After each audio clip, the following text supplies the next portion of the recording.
Libro de Hechos, capítulo 20. El versículo 35, yo creo que vamos a dar lectura.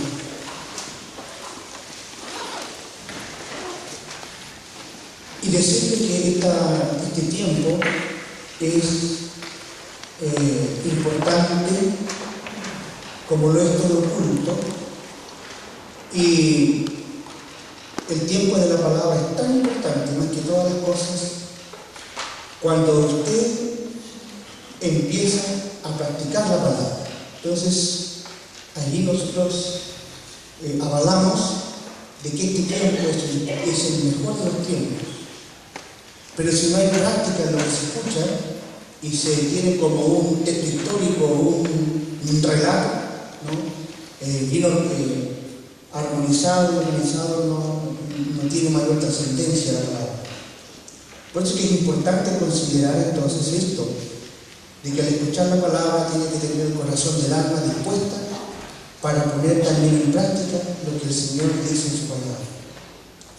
Estamos en el mes de mayordomía integral de la vida y hay muchas cosas que obviamos y olvidamos y que tenemos que recordar por la palabra. Entonces pide al Espíritu Santo que le ponga sensibilidad para escuchar con la voz del alma la palabra escrita inspirada por el Espíritu Santo. En el versículo 35 dice la palabra lo siguiente, en una versión que no es la del texto de la Reina Valera 1960, dice lo siguiente: con mi ejemplo les he mostrado que es preciso trabajar duro para ayudar a los necesitados. Leo de nuevo el texto, directo del texto griego. Con mi ejemplo, dice Pablo, antes de salir e irse para siempre a otro lugar y no volver más, a los de Éfeso, Mileto especialmente, con mi ejemplo he mostrado que es preciso trabajar duro para ayudar a los necesitados, recordando las palabras del Señor Jesús. Hay más dicha en dar que en recibir, ¿verdad? Hay más dicha en dar que en recibir. Alguien dijo hace tiempo atrás, un escritor: no cierres nunca las manos. No hay modo mejor de gozar de los bienes en la vida, compartiéndolo con los demás.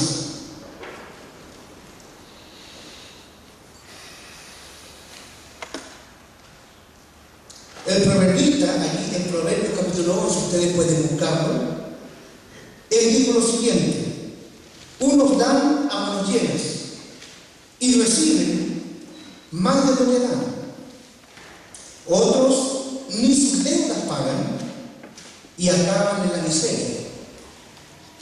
El que es generoso con su hermano prospera. El que reanima a su hermano será reanimado. ¿Me siguen, verdad, con el texto? En el libro de Proverbios capítulo 11, versículos 24 y 25. Yo creo que la experiencia de honrar a los hombres lo vemos hoy día en los Juegos Olímpicos. Son llamados al podio de las premiaciones porque se han esforzado al grado sumo para lograr el ansiado primer lugar, la medalla de oro. Nosotros hemos visto los Juegos hoy día, ayer, antes de ayer, y todavía me parece que quedan algunas horas, ¿no?, de estos Juegos importantes. Escuchen esto en la palabra de Dios. En la vida del hijo pródigo tenemos un caso de interés sobre el dar y recibir.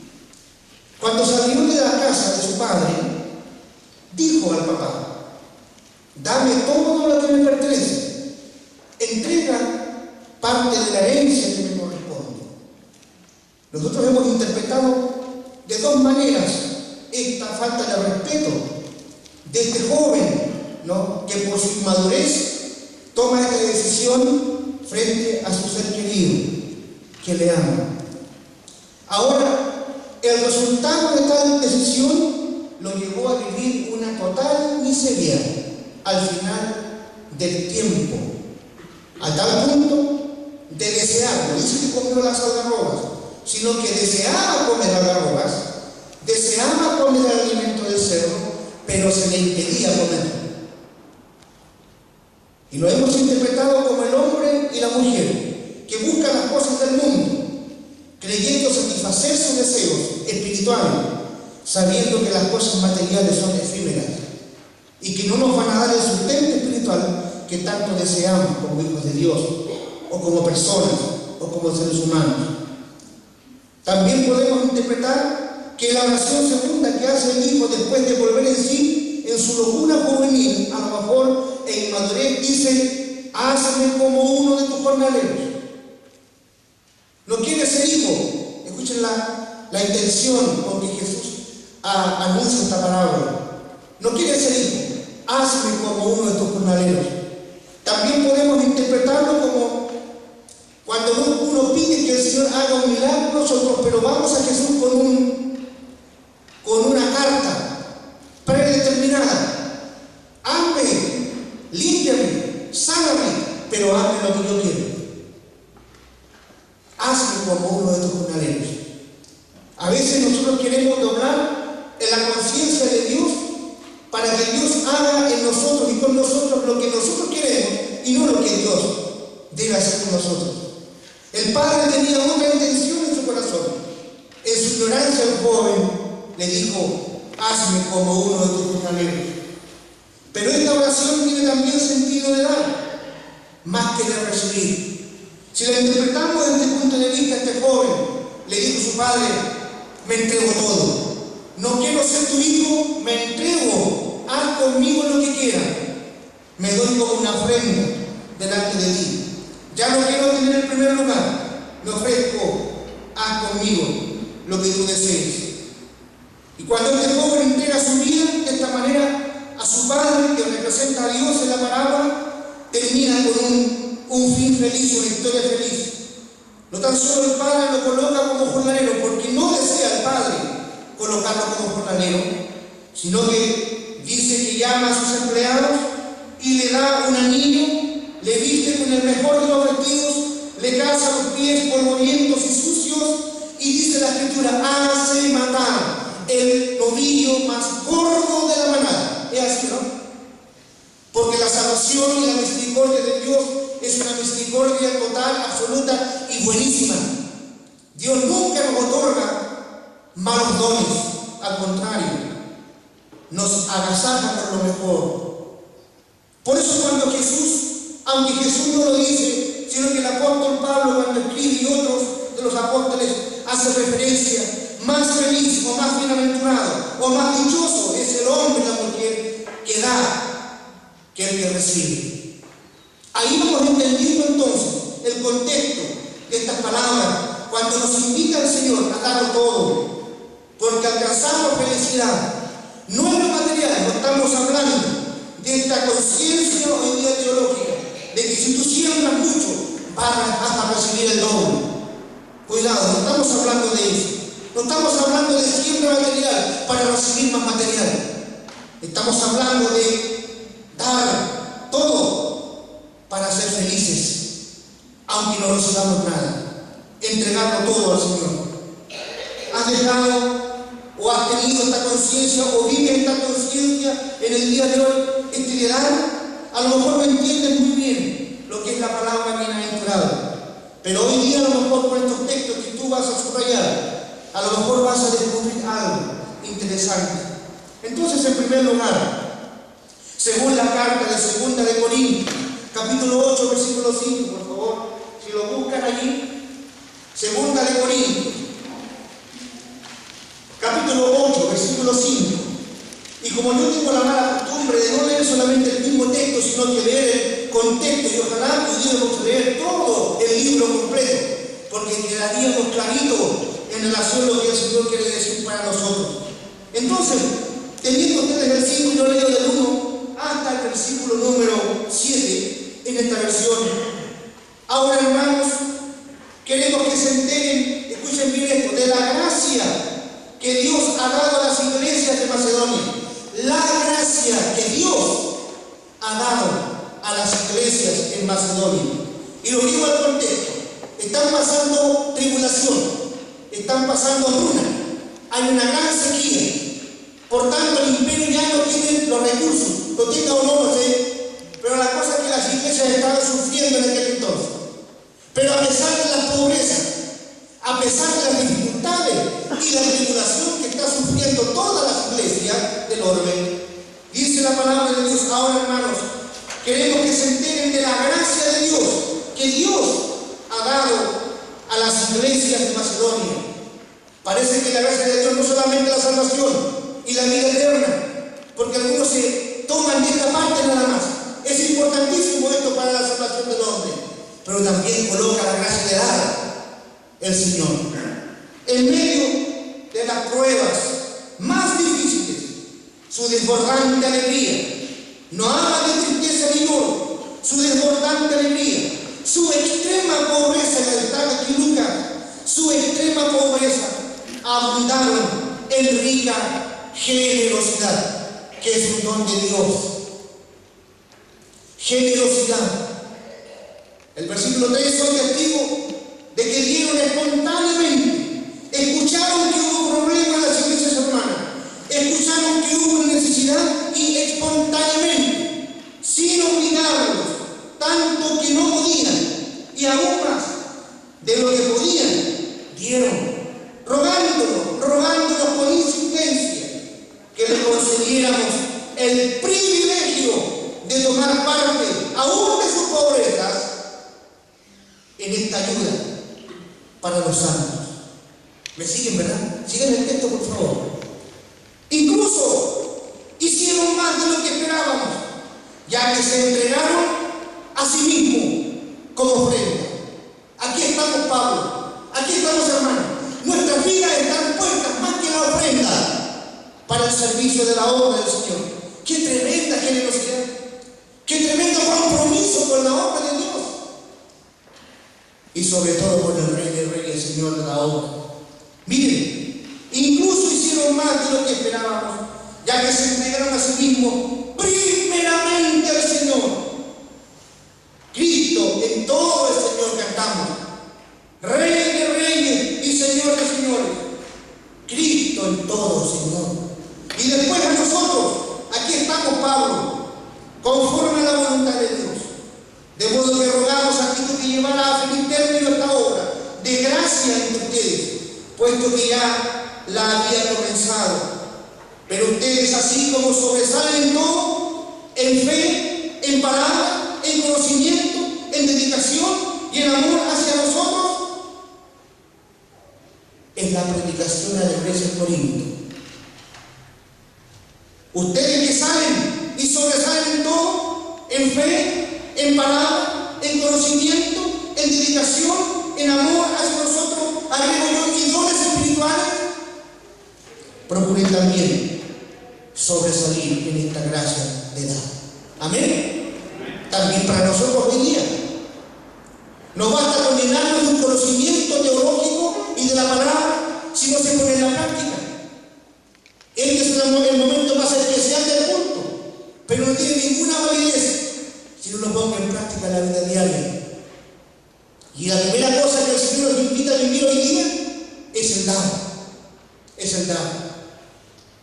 Cada vez que estudiamos la osadía de los hermanos de Macedonia en participar de una manera tan liberal para ayudar a los santos de Jerusalén, quienes por la información de Pablo y en los estudios que tenemos los días miércoles, dicen que se levantó un profeta llamado Agabo, ¿no? Y pasando por las iglesias dio testimonio de parte de Dios y del Espíritu Santo que iba a haber una gran hambruna en el orbe.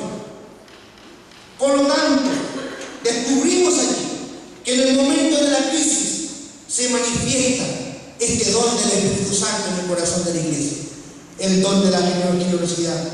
No eran ricos, pues no se dice que, pues se dice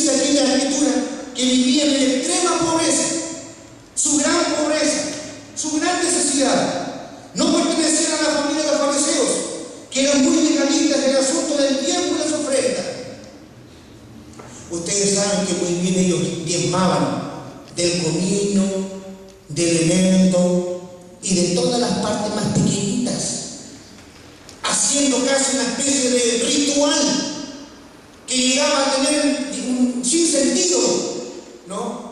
Y que fue criticado por Jesús, porque ellos estaban más pendientes de darle el diezmo y la ofrenda de estas cosas ínfimas, materiales, naturales, que se descomponen y se pierden y mueren, y no se preocupaban de la misericordia con sus hermanos, de la atención del necesitado, de estar atento con la ayuda, con el extranjero. Ellos siempre hacían discriminación. Ustedes saben la parábola del rico y Lázaro, ¿se acuerdan?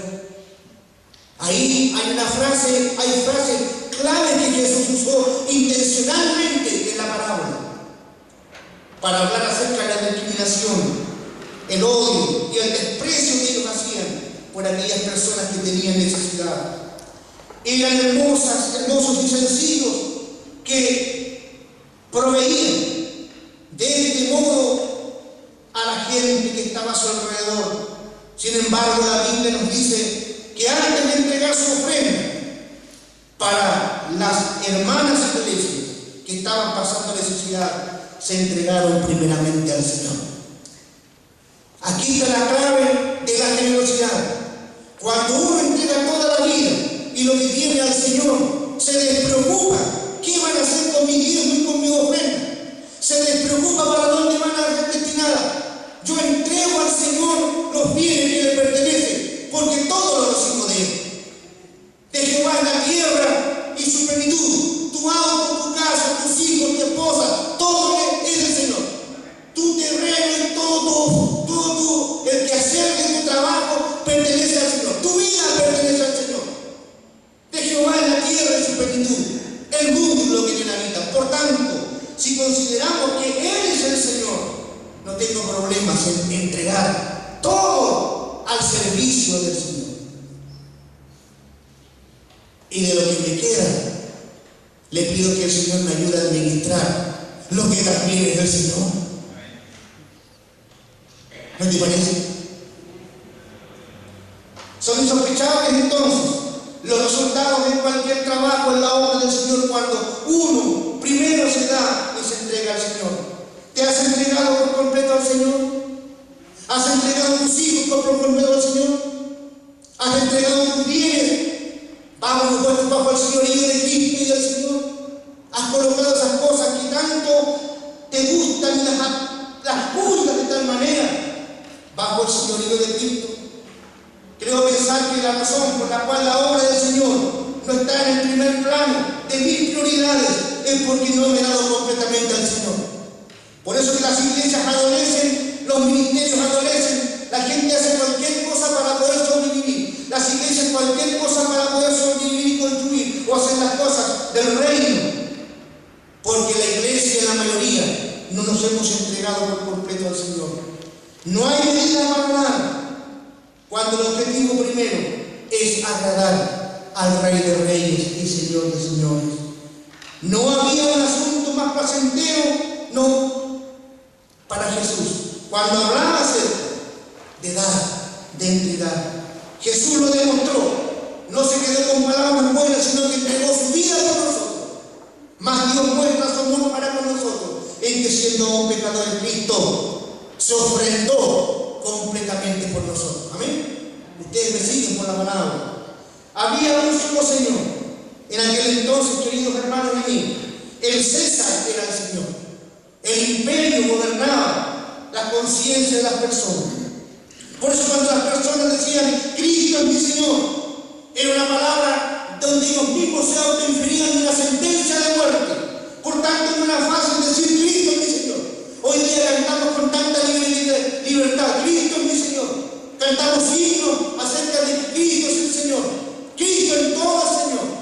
No entendemos el peso que tiene que ver la palabra sobre nosotros cuando aceptamos el señorío de Cristo. Cristo es el Señor, por lo cual yo renuncio a todo mi gobierno personal. donde yo digo, esto es tuyo, Señor, pero déjame aquí tranquilo porque esto es mío. Sino que todo lo someto al señorío de Cristo. ¿Es Cristo tu Señor? ¿Estás bajo el señorío de Cristo? ¿Todas las cosas de tu vida están bajo el señorío de Cristo? ¿O una parte solamente es para Cristo y la otra tú las estás gobernando según tu criterio, según tu pensamiento, incluso según tu teología?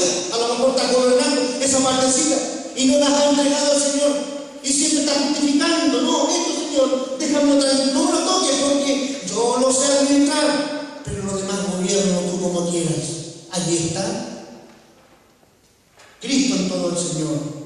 Cuando yo me doy primeramente a Cristo, hago que esa entrega no sea un asunto relevante en mi vida. Por eso que escuchamos a veces hombres y mujeres que dice uno, este está entregado con cuerpo y alma. Está entregado con cuerpo y alma a su trabajo. Está entregado con cuerpo y alma al deporte. Está entregado con cuerpo y alma a su música, a su arte. Hay gente que se entrega de tal manera a las cosas materiales que se han olvidado de Dios y los tiempos para Dios. Hermanos, el Señor primero que todo en todas las cosas. Amén. Hay poquitos amén. El Señor es primero en todas las cosas, que todas las cosas. Amén. Que son importantes para mí. Cuando me entrego al Señor de la obra, no tengo problemas en dar todo para mi Señor. Miren, aquí tenemos algunos ejemplos que también tantas veces nosotros lo hemos recordado. Lo gozamos en el 25 de diciembre, aunque no debería ser celebrado por nosotros, pero miren, recordamos a los magos o a los sabios de Oriente que vinieron a ver a Jesús, ¿se acuerdan? Caminaron semanas, días, meses, con sus caravanas de camellos, me imagino yo, sorteando todo tipo de peligros, descansando de sus bolsillos, entregaron todo para poder completar el único objetivo, siguiendo con la mirada al cielo, a la estrella que iba delante de ellos, hasta llegar a un lugar insignificante en Belén, donde se encontraron con ese bebito, el Rey de Reyes y Señor de Señores, y le entregaron oro, incienso y mirra. ¿Se acuerdan?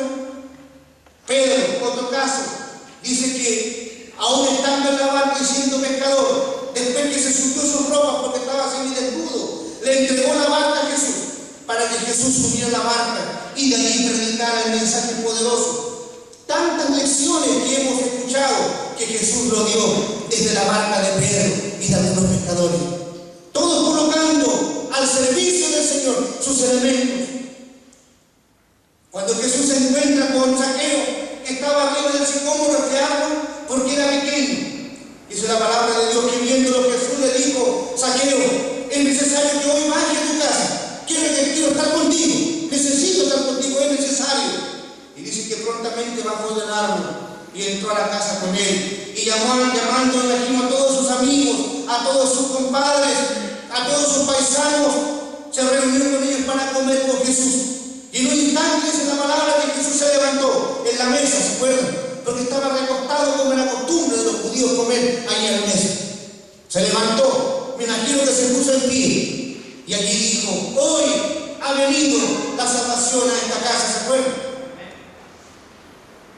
Y Zaqueo, cuando fue impactado por la presencia de Jesús, le pregunta a la gente y le dice aún esta palabra: si en algo he defraudado a alguno. Es difícil, escúcheme bien. Aquí no estoy diciendo que el texto está juzgando a este hombre como un delincuente, ni como una persona que haya delinquido delante de la gente. Ellos se levantan y dicen: si a alguno he defraudado, si a alguno he defraudado. Es difícil decir si a alguno he defraudado cuando se ha defraudado todo el mundo. Le devuelvo cuadruplicado si a alguno yo he defraudado. La mayoría comienza cuando yo me entrego y me rindo al Señor. Hay un texto que cantamos: rindo a ti,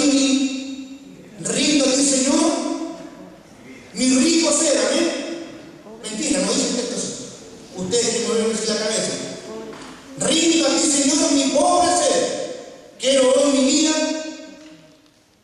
tu vida poseer, más de tu divino amor tener, o ven a vida mi alma con poder. La mayordomía empieza cuando primero nos rendimos al Señor, cuando nosotros nos damos por primero al Señor, descubrimos la verdadera libertad de dar.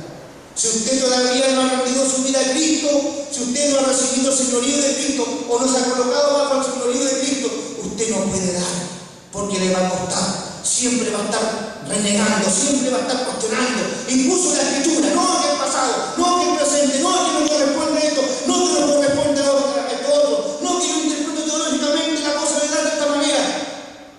Es porque no ha rendido su vida a Cristo. Rinda su vida al Señor esta noche. Aquí está el secreto de darlo todo. Y no hasta que duele, porque es una mentira. Todo es del Señor. Amén.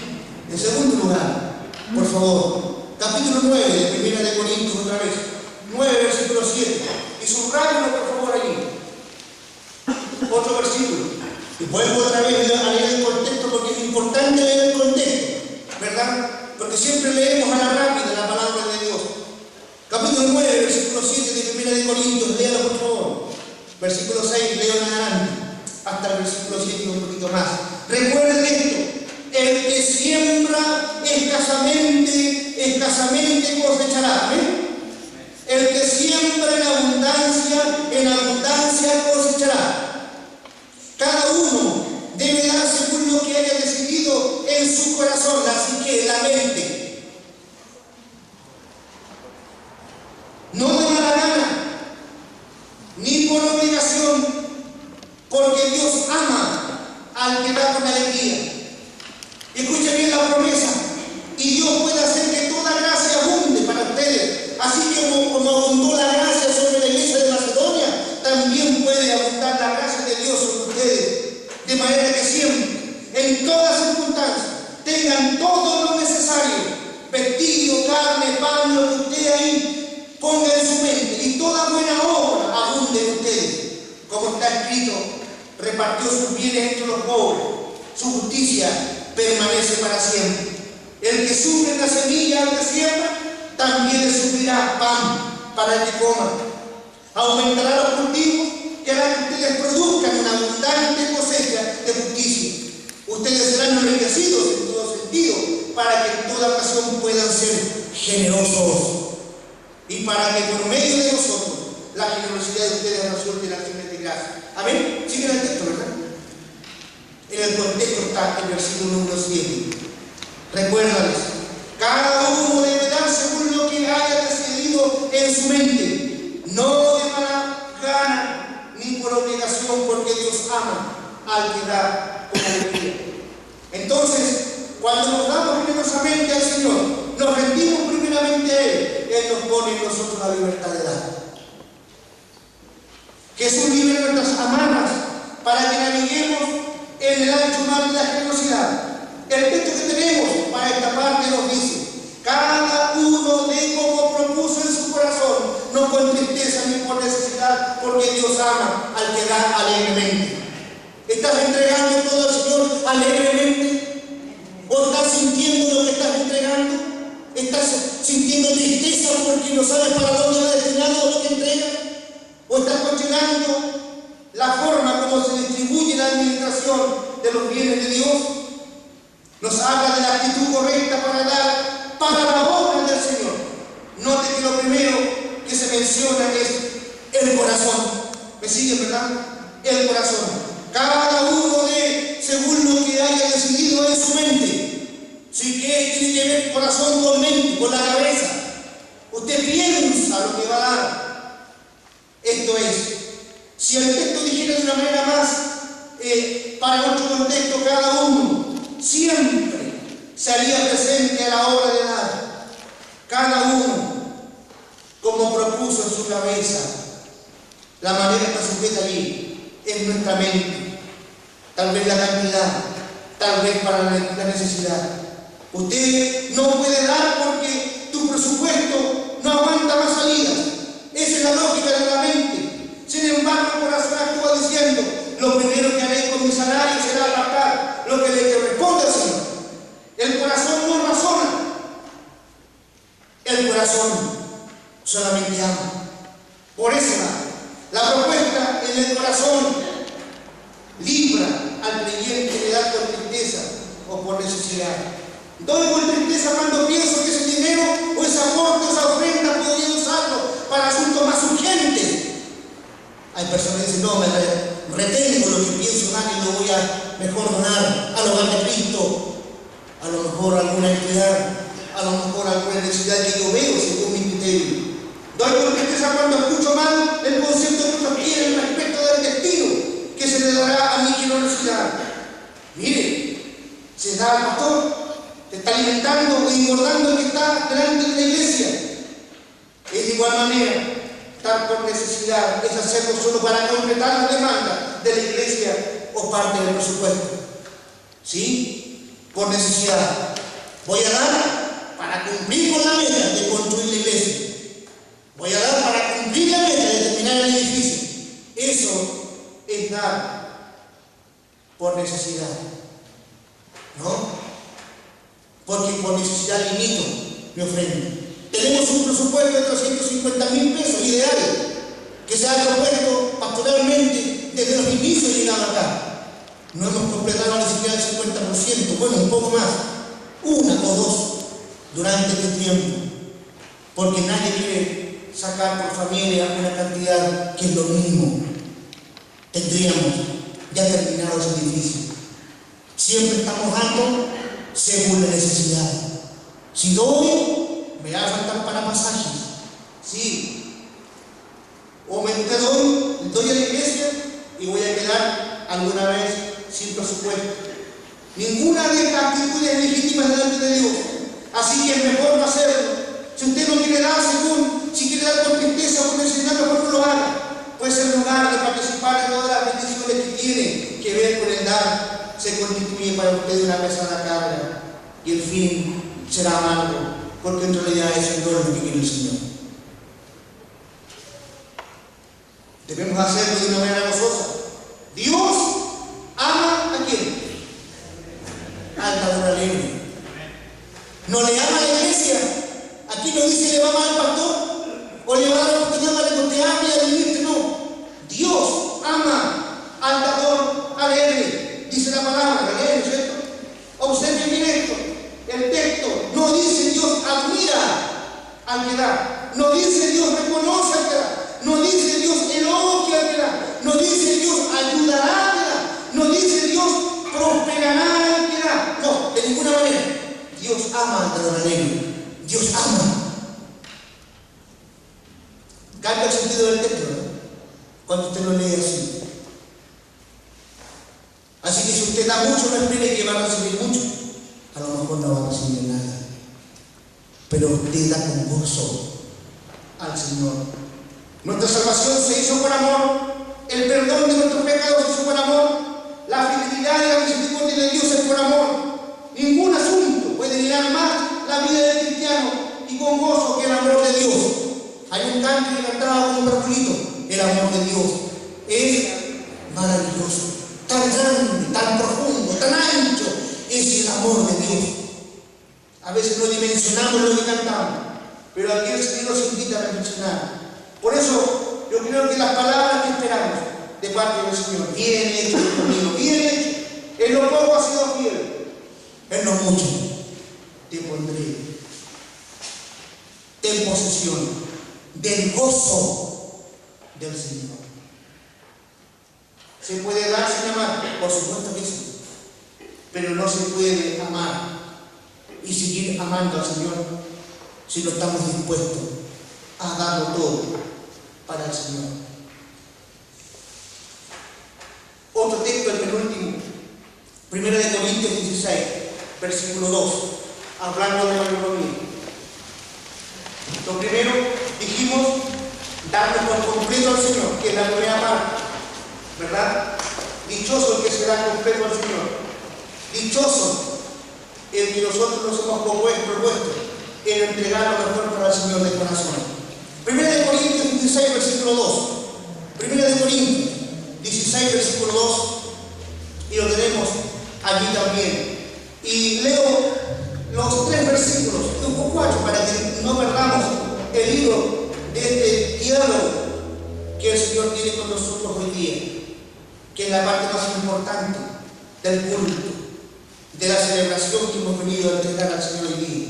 En cuanto a la colecta, para los creyentes, sigan las instrucciones que di a las iglesias en Galacia. El primer día de la semana, cada uno de ustedes aparte y guarde algún dinero conforme a sus ingresos, para que no se tengan que hacer colectas cuando yo vaya. Luego, cuando llegue, daré cartas de presentación a los que ustedes hayan aprobado y los enviaré a Jerusalén, que está pasando momentos muy difíciles de hambruna, con los donativos que hayan recogido. Si conviene que yo también vaya, iremos juntos, dice el apóstol.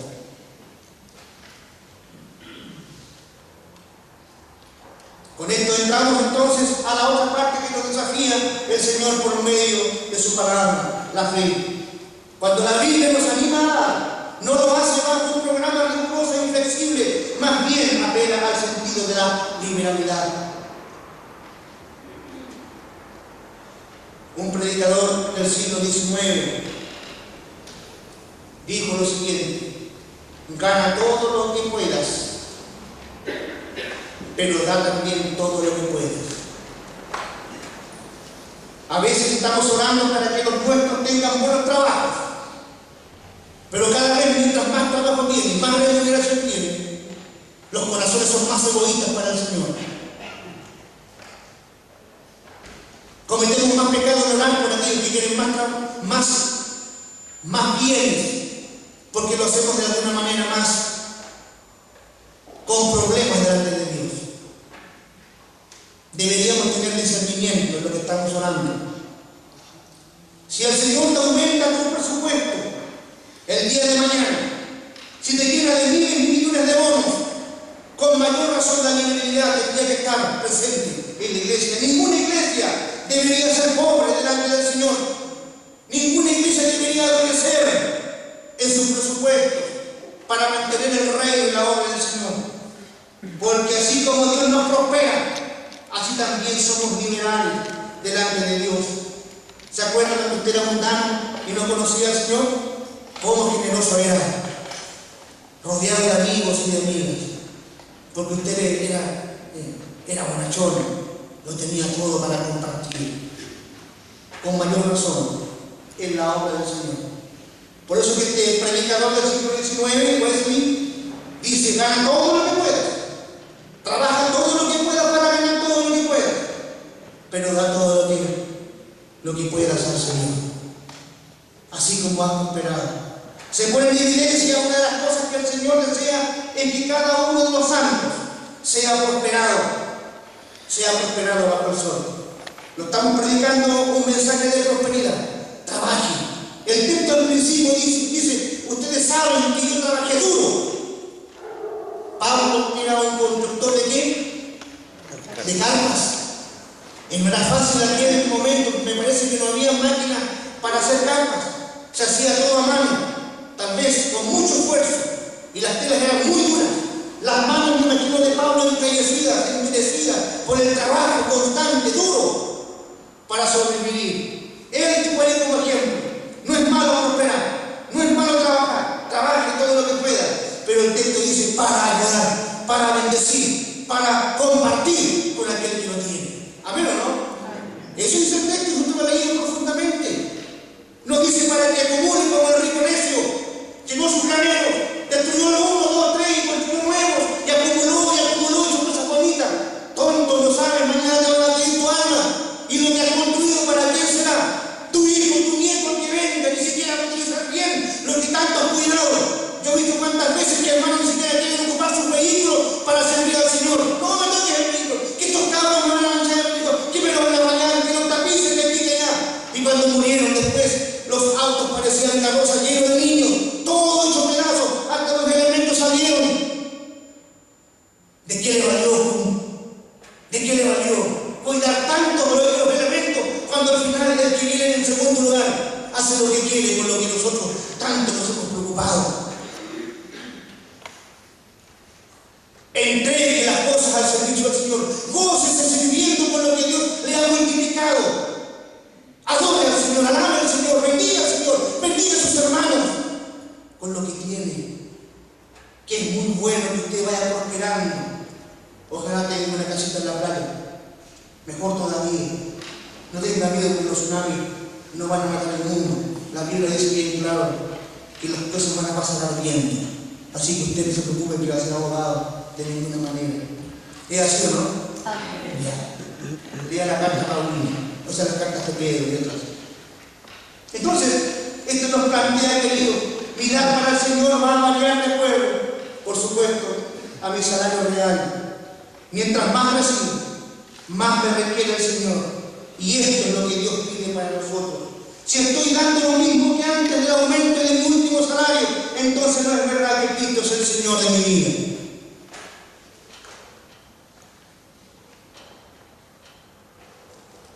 El asunto es la generosidad. Un cambio de mente. Y como dice Suki, un cambio de la cabeza. Tiene que venir de Dios. ¿Cuántas veces hemos leído el caso de Caín y Abel? Ahí está el primer culto que se celebró en la tierra. El primer día de acción de gracias está en Génesis. No sabemos si un programa, de ninguna manera hubo un programa, sino que Caín y Abel decidieron ofrecer al Señor. Entonces la palabra dice ahí, por favor, en el texto, Génesis 4, versículo 13. Y aconteció que andando el tiempo, que Caín trajo del fruto de la tierra una ofrenda a Jehová. ¿Amén? Por favor, lean el texto y subrayen eso. Y aconteció que andando el tiempo, que Caín trajo del fruto de la tierra una ofrenda a Jehová. Y Abel trajo también, y aquí está la diferencia, por favor, atención. Y Abel trajo también de los primogénitos de sus ovejas. ¿Me siguen, verdad? Agrega después de la coma. De lo más gordo de ella. ¿Me siguen? Amén. ¿Están de acuerdo con la palabra? Hay dos palabritas, dos frases importantísimas que marcan la diferencia. Y miró Jehová con agrado a Abel y su ofrenda. Atención, subraya. Y miró con agrado Dios. ¿A quién primero? ¿A la ofrenda? ¿A quién miró primero? A Abel. Porque Dios mira tu corazón con que estás ofrendando delante de Él. Él no mira la cantidad, 5.000, 10.000, 15.000. Ay, si usted no se va a dar su empresa, no, porque total es lo que mi cabeza me da. No, eso es egoísmo. Mejor vale su peso. ¿Me entiende? Y miró con agrado al corazón, a la cabeza de Abel y a su ofrenda. Y no miró con agrado la cabeza de Caín y la ofrenda que trajo delante de él. Porque antes de ofrendar ambos pensaron. ¿Me entienden? Caín agarró lo primero que encontró del valle. A lo mejor ni siquiera lo lavó, se lo explotaron. Pero Abel seleccionó, dice, pensó. Entonces, hermanos amados, Abel se dio cuenta que Dios es digno de lo mejor. Él merece toda la honra, no solo de mis labios, de mi pensamiento, mi alabanza, la predicación o lo que sea, lo mejor para Dios. No. También se dio cuenta que es digno lo que entrego al Señor. Dignifico el nombre del Señor. Y ahí está la clave de la libertad y la liberalidad. Cuando usted ofrece una prenda de ropa a una persona necesitada, no entrega a la persona. No sé si está acostumbrado usted a entregar la obligada. Yo por lo menos cuando entrego algo mío, por lo menos lo lavo y lo reviso bien. ¿No es cierto? Es parte de la dignidad del ser humano hacia otro ser humano. ¿Cuánto más con Dios? Me refiero, lo mejor para Dios. Entonces termino con lo último. También somos dichosos y glorificamos el el nombre de Dios y somos bendecidos cuando somos prosperados por causa del trabajo que Dios permite que vivamos. Y por último, ser dichosos cuando damos en una forma sistemática. Vamos otra vez a la carta de Corintios, capítulo 16, versículo 2. La primera parte, por favor. El primer día de la semana. El primer día de la semana. ¿Cuántos días de la semana? ¿Cuántos primeros días tiene el mes? ¿Cuántos primeros días? ¿O cuántos primeros lunes? ¿O cuántos primeros domingos? Son 4, a veces son 5. ¿No es cierto? Cada primer día de la semana, sistemático hace referencia a un orden que yo debo tener en mis prioridades y en mi administración de los bienes que son de Dios. ¿Me siguen, verdad? ¿Están de acuerdo?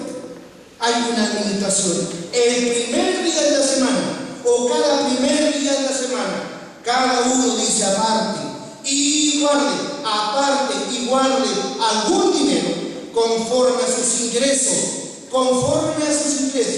para que no tenga que hacer colectas cuando yo vaya. Porque la idea no es decirle, bueno, levantemos ahora, hermano.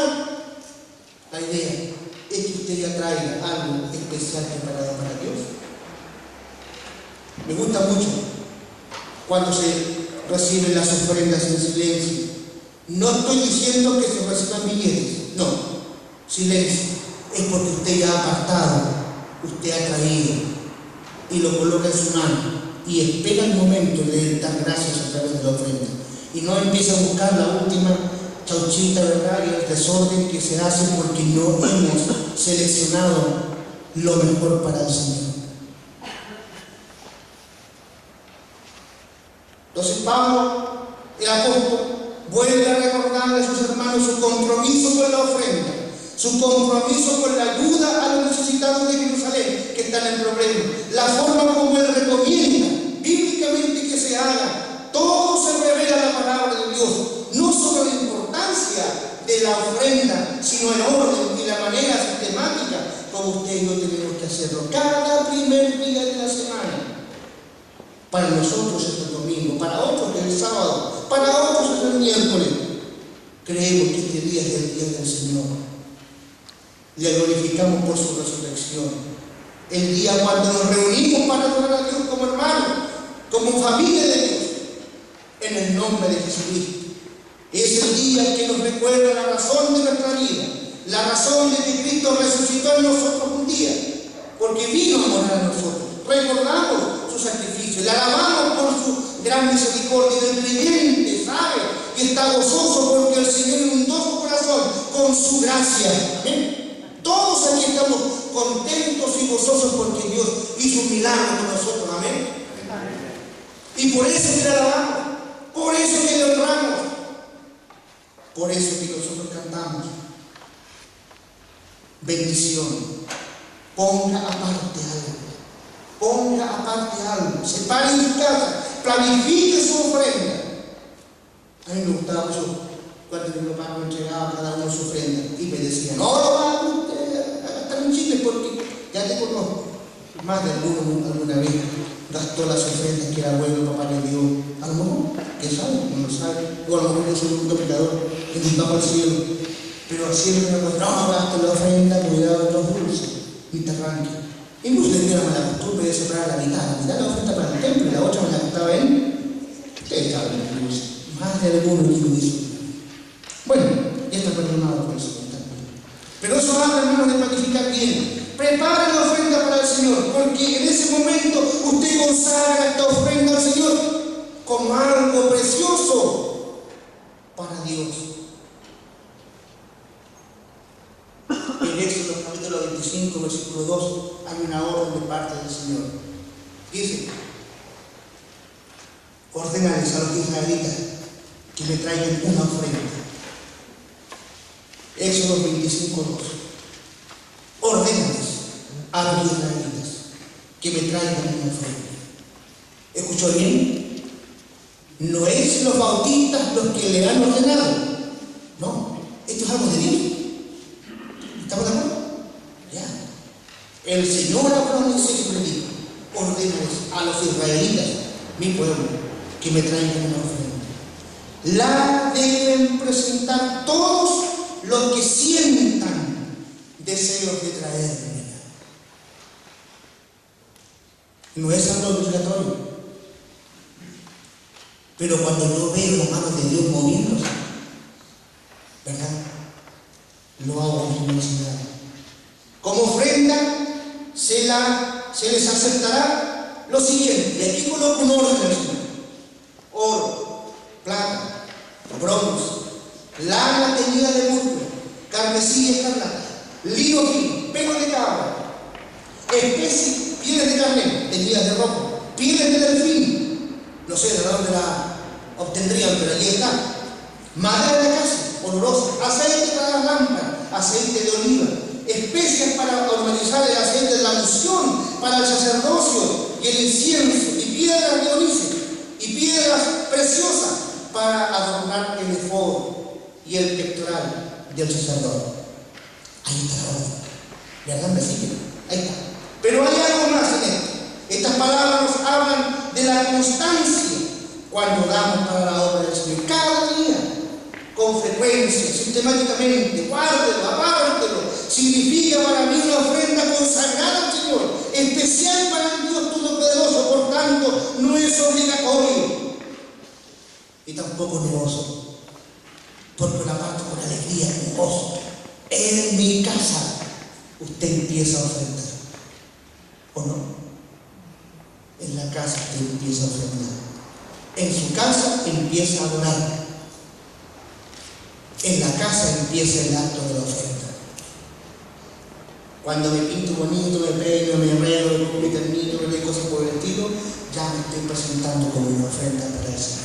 Y vengo bonito a la oración, al culto, no bien afeitadito, aunque se me olvide, con un poco de colonia, ¿verdad?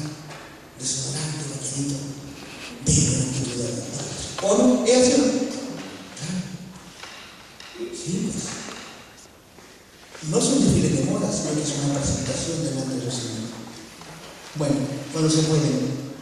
Lo último que debo entonces, como cristiano, es comprometerme con todo. Yo no voy a hablar del mismo aquí porque usted ya lo sabe, pero Dios también lo sabe y decirlo de tal manera que podemos adorar sin control. Termino, ya, conclusión. ¿No? Solamente le invito al texto. Usted puede leer conmigo, 2 de Corintios, capítulo 8, versículo 9, por favor, si usted lo tiene ahí en mano, yo lo tengo escrito acá. 2 de Corintios, capítulo 8, versículo 9, por favor. 2 de Corintios, capítulo 8, versículo 9. Lo voy a leer en esta versión, todos juntos, podríamos leer, por favor, versículo 9, capítulo 8, versículo 9. Dice, hermanos, todos juntos: porque ya conocéis la gracia de nuestro Señor Jesucristo, que por amor se hizo pobre, se hizo rico, para que vosotros con su pobreza. Qué maravillosa palabra. Otra vez, pregunto, leamos. Porque ya conocéis la gracia de nuestro Señor Jesucristo, que por amor a vosotros se hizo pobre, siendo rico, para que vosotros con su pobreza fueseis. Y lo que el Señor está ofreciendo todos los días es su gracia, su salvación tan grande. ¿Saben ustedes de que en el momento que nosotros escuchamos la palabra de verdad, somos desafiados a ofrendarnos delante del Señor? Lo mejor que usted tiene aquí es su vida. Lo demás, olvídese de secundario. Porque si usted lo tiene todo, se enferma, no le sirve de nada lo que tiene y lo que tiene. ¿Es así o no? Hay gente que lo tiene todo, pero no puede disfrutar nada. Lo mejor que usted tiene es la vida. Lo mejor que usted tiene es la salud. Lo mejor que usted tiene es la vista. Lo mejor que usted tiene es la posibilidad de hablar. Lo mejor que usted tiene es la posibilidad de escuchar. Lo mejor que tienen algunos es la posibilidad de cantar. ¿Saben? Eso es lo que el Señor quiere de usted. Nada más. Que entregue esta parte de su vida a Él para servirle hasta el día en que le llame. Han pasado muchos mensajes, muchos sermones, muchas palabras, pero todavía usted no ha entregado su vida al Señor. Él lo único que quiere en primer lugar es su vida. Lo demás van a ser en la medida que usted vaya conociendo al Señor en su palabra. Oremos al Señor.